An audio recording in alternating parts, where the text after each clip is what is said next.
దేవుని పేరట హిందువులకు, ముస్లింలకు, క్రైస్తవులకు నా హృదయపూర్వకమైన వందనాలు తెలియజేస్తున్నాను. ఈరోజు ఈ వీడియో మాట్లాడవలసిన అవసరం వచ్చింది. ఎందుకంటే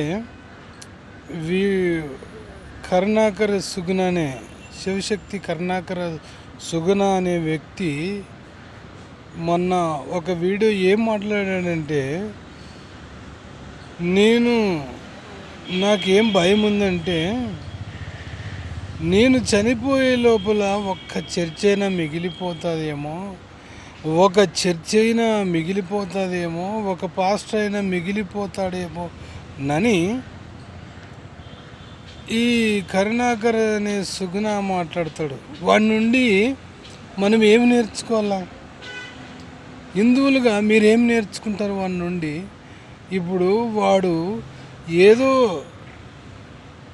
కాస్తో కీస్తో అంత రూపాయో ఇస్తే ఏరుకొని తిని ఏదో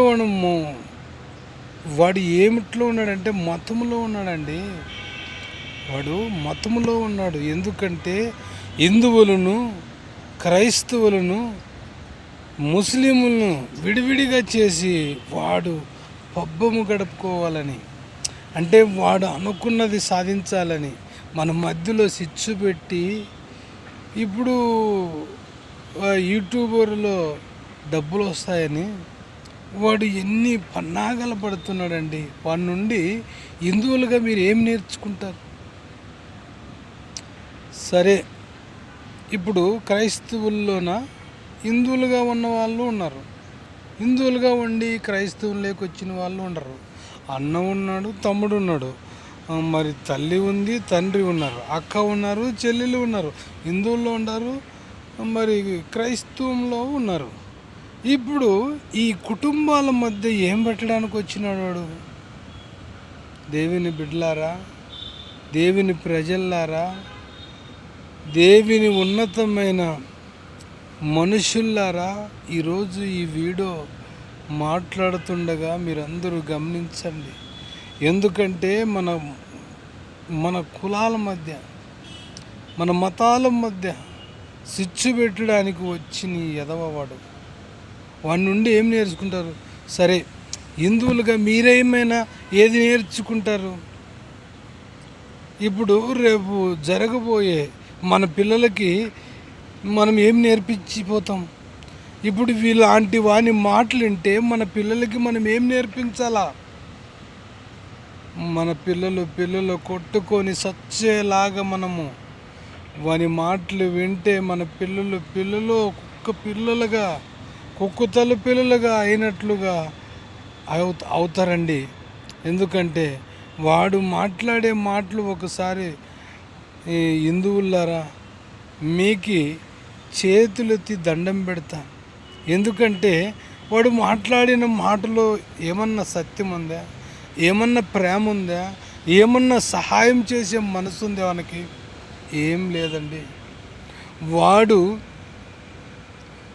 వాడి పబ్బం గడుపుకోవడానికి, వాడు ఆస్తులు సంపాదించుకోవడానికి, వాడు ఫేస్బుక్లో, యూట్యూబ్లో మంచి క్రేజ్ సంపాదించుకొని అమౌంట్ సంపాదించుకోవడానికి వచ్చాడే తప్ప, వాడు హిందువుల మీద ప్రేమ ఉండి కానీ, హిందువుల మీద జాలి ఉండి కానీ, హిందువుల మీద కనికరం ఉండి కానీ, హిందువుల మీద ఏదో చేస్తాడని కానీ ఏం లేదండి వానికి.